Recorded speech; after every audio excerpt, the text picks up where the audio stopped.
CBSE class 12 maths हमारा chapter है integration और उसमें हमने ये चैप्टर कंप्लीट कर लिया। अब मिसलेनियस कर रहे हैं, तो सबसे पहले हम मिसलेनियस कर रहे थे डेफिनेट इंटीग्रेशन का। अगला क्वेश्चन है क्वेश्चन नंबर 170। एसर्शन हमें दिया हुआ है और रीज़न दिया है। एसर्शन रीज़न टाइप क्वेश्चन है। एसर्शन में हमारे पास इस इंटीग्रेशन की वैल्यू दी हुई है 3 और रीज़न में हमारे पास ये फॉर्मूला दिया हुआ है। यह क्वेश्चन सीबीएसई 2023 में 1 मार्क का आया था। तो जो जनरल होते हैं एसर्शन रीज़न के ऑप्शंस वही होंगे।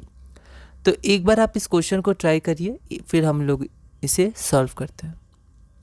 तो यहाँ पर जो एसर्शन में दिया हुआ था हमें पहले सॉल्व करना है, फिर देखना है क्या सचमुच 3 आ रहा है कि नहीं। तो यहाँ पर इसे हमने इसको आई मान लिया, इक्वेशन 1, ठीक है।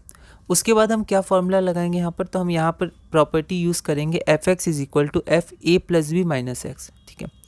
a plus B minus X practice के साथ आपको पता चल जाएगा, यहाँ डिनोमिनेटर सेम रहेगा a plus B minus X put करने पर भी। तो x की जगह हम लिख देंगे 8 प्लस 2 या 2 plus 8 minus x, 2 plus 8 minus x, और यहाँ भी 8 प्लस 2 माइनस एक्स, ठीक है।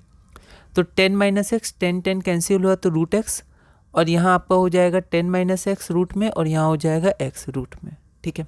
तो आप देख सकते हैं डिनोमिनेटर हमारा सेम है। इसके बाद हम क्या करते हैं, तो इक्वेशन 1 इक्वेशन 2 को ऐड कर देते हैं। तो यहाँ हमने ऐड कर दिया, तो यहाँ पर आप देखेंगे कि न्यूमरेटर और डिनोमिनेटर आपका कैंसिल हो जाएगा, और 1 यहाँ पर थोड़ी ओवर राइटिंग हुई, आप ध्यान रखिएगा। 1 टाइम्स डी एक्स या डी एक्स आएगा जिसका इंटीग्रेशन एक्स होगा 2 से 8। तो पहले 8 रखेंगे हम लोग, ठीक है, फिर हम लोग यहाँ 2 रखेंगे तो 6। लेकिन ध्यान रखना है 6 आंसर नहीं है, क्योंकि यहाँ पर जब ऐड किया था तो LHS में भी i प्लस आई हो जाएगा। तो यहाँ पर आपका 2i हो जाएगा। तो 2i की वैल्यू आपकी 6 आ गई, तो i की वैल्यू आपकी 3 आ गई। और अगर आप ध्यान देंगे तो एसर्शन में भी आपकी i की वैल्यू 3 है, ठीक है। और रीज़न, तो रीज़न में वही फॉर्मूला यूज़ हुआ है जो फॉर्मूला हमने यहाँ यूज़ किया है इसको सॉल्व करने के लिए। इसका मतलब क्या हुआ, रीज़न भी सही है, और वैसे भी ये जो प्रॉपर्टी दी हुई है वो ऐसे भी प्रॉपर्टी सही है, ठीक है। और यही प्रॉपर्टी इसमें यूज़ हुई है, इसलिए reason is the correct explanation of A. तो हम यहाँ पर लिख सकते हैं therefore assertion and reason both are correct and reason is the correct explanation of assertion A, जो हमारा ऑप्शन नंबर ए होता है इन टाइप के क्वेश्चंस में। तो आपका हो जाएगा आंसर ऑप्शन नंबर ए। अगला क्वेश्चन हमारे पास है question number 172। Evaluate integration of log 1 plus 10x dx 0 से π/4।